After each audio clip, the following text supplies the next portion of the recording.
Hey guys, it's Tyler from HGA. Just wanted to try to do something different with you. Wanted to try to answer questions, show the direction of the company, and just give you updates from time to time. Not been on live much lately. I've done fewer podcasts in a few past weeks as we're trying to continue to build and develop out our new space. So recently we just acquired another 27,000 square feet, and we're continuing to build it out. Over the next couple of weeks, we'll send some videos up to our social media accounts so you can kind of see the demolitions, the build out and everything. So you can be assured that we're going to continue to try to grow and be the #1 grading company in the world. I wanted to try to go ahead and answer some of the questions I am seeing coming across the Facebook page.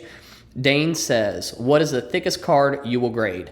Right now, the thickest card we will grade is up to a 360 point. So if you have National Treasures, Flawless, all of those will be fine. We can grade those. We are not currently accepting mini cards. We're still working on development for those, and we're not doing jumbo cards.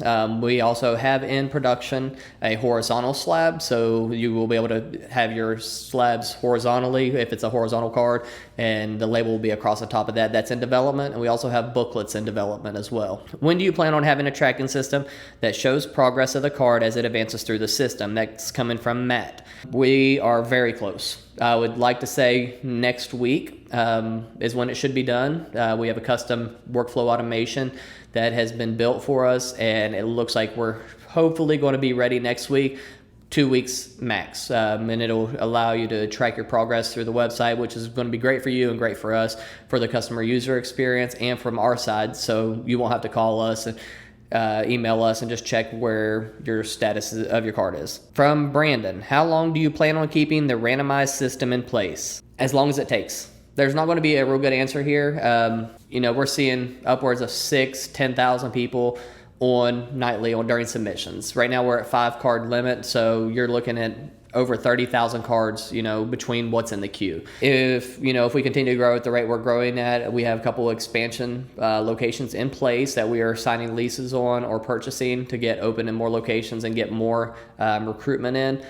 We should be there by the end of the year. So I would say that there's probably not going to be any time soon that we're going to be moving away from the lottery system. Although we would like to just open it up and let everybody submit as many cards as they want. It's not feasible to hit our turnaround time, so we want to continue on the same path that we originally set out to do, and that's exactly what we're going to do. What are you doing to fix your quality control issues? Seeing a lot of cards come back either mislabeled or with spelling mistakes. That comes from Zachary. The issue is, it's all human errors. Now, what we do have with our new custom workflow automation software that's been developed is we'll have a lot more copy and paste or, auto-populate features in it. So it'll actually now auto-populate everything into our program.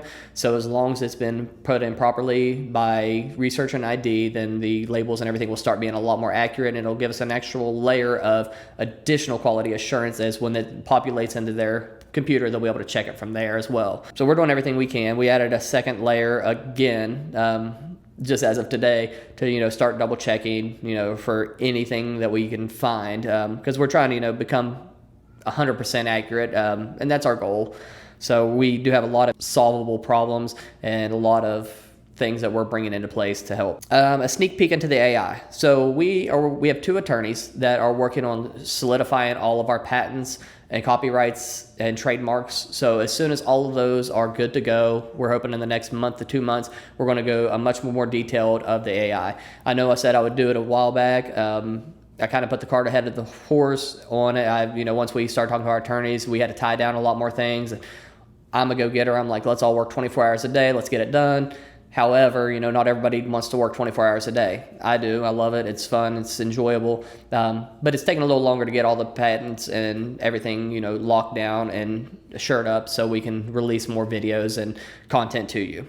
Are you guys planning on grading other trading cards such as Pokemon, Dragon Ball, Super, Magic? If yes, when can we expect this to happen? That comes from Carl. We're getting ready to announce, I'm hoping tomorrow, a firm date on that. We've done a lot of more development on that. Right now, the biggest holdup, and it's not even a holdup, is we're not trying to overpopulate ourselves with customers. It sounds like a weird thing, but we don't want to do. We have a lot of sports card customers already that have been unable to get through our queue and through our lottery system.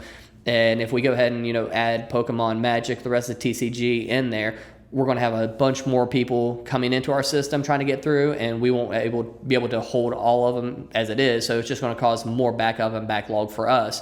And we were trying to, be as fair and let people try us out as much as possible. So we are going to announce a date. It'll be probably another 6 weeks when we can, jump up another few thousand submissions a week. When will we start getting notifications about our orders, i.e. where they're at in the process, when they're shipped out, tracking info? That's from Tyler. Again, once we get this new system in place, you'll be able to log in and track it. Also, we have it set up to email you at 4 different spots. So you'll get email tracking as well as you can log in to go to your orders and track it there. Another big one is, when do orders actually ship back to us, or when do we start them? So it's 10 days from when it's actually checked into our system. We did get backlogged, I explained yesterday. So for some reason, USPS, UPS, FedEx, all of them somehow started showing that the address for us was invalid and not accurate. So they started holding the mail for a few days. So all of our mail from a Monday, Tuesday, Wednesday that we typically get got dumped on us on the Friday. Then from Thursday submissions and Friday submissions, it got dumped on Monday. So we had a 3-4 day period where there was just pretty much no mail coming in. And once we got that situation rectified with them, they dumped all of it on Friday, and then we had our whole normal load on Monday. So it put us a little behind. That's our fault. It's just unfortunate circumstances, and we've brought in more people, to try to clear that backlog up just on receiving. Once it's checked in, there is no delay going through the system. It was just, there at the beginning where we got about 2 weeks ago where we got all the mail just dumped on us at once. It was about 2,500 packages to try to go through. So we did get a little behind, but we're catching back up really quick and should be back within our 24, 48, 72 hour normal timelines. And we have, something that we're going to try to offer with that as well here in the soon-to-be future, where your 2 days are guaranteed within check-in within 24 hours and such. Will there be an option to see what your card looks like with the different labels before choosing, down the road? That comes from Justin. We would love to institute some type of gallery to where you could upload a picture of your card and throw the labels on it to try to look through it. That's something we've definitely looked at. It'd be a great addition to be able to play around and see what your card would look like with the different options. Something we don't have in place yet. We can build it out, and it just takes a little time. So it's something we could definitely keep in mind and try to work towards. How do you get a priority code? Priority codes are only issued if somebody's in a checkout and something happens to their computer. There's some type of error. It's a fatal error from our side, or some type of error that allows them to process it. We're going to use those in the future as well for giveaways and such, but they are not just handed out or given out for fun or for free or anything like that. And we have some other special ideas with those in the future as well. And we'll be sharing that in the future. Okay, another question comes from Eric. What are you doing for the security of the slabs? Many companies have security features built in so you can't make fraudulent slabs. So our slabs are already poured here locally, and they're poured and embedded with our logo in them. The cost of somebody to actually have a mold and everything poured, you're talking upwards of $15,000, $20,000. I'm not saying somebody wouldn't do it. I'm just saying the cost would be very extreme for them to be able to do that, as well as we have some actual security stickers that are coming in, holographic security stickers that should be here within the next couple weeks, and we'll update when we start using those as well. From George, when filling out the orders, how do we know the actual value on the card? It's very simple. You can look up eBay sold listings, the marketplace. Just look for sold listings. The only reason that the declared value is important is for the insurance reasons. Let's say the card comes to us and our whole building burns down. We still have all this information stored in our database, and the insurance is able to cover what the declared value is. Now, it has to be a reasonable declared value. You can't send in a $20 base card and say it's worth $1 million. It's not going to cover that. But we try to do that just for insurance purposes, and it's just a lot easier just in case there's any damage and we know what the insurance company can refund. Some people have asked us about explaining our grading scale. We have it being processed. It's going through copyright right now to be added to the website. Our scale is very simple. The highest achievable score is 1 full point above your lowest sub score. A lot of people, bring in BGS, say they're only a half a point. We also thought at one point, just to actually show the true average of the 4, we wanted to stay more consistent with the industry. So we allowed a little more variation. If you get, 3 10s and an 8, that still should be a 9 in our opinion. It actually comes up to above a 9 if you wanted to do the true average. So we wanted to allow a little more deviation for the actual grade of the card for the overall grade.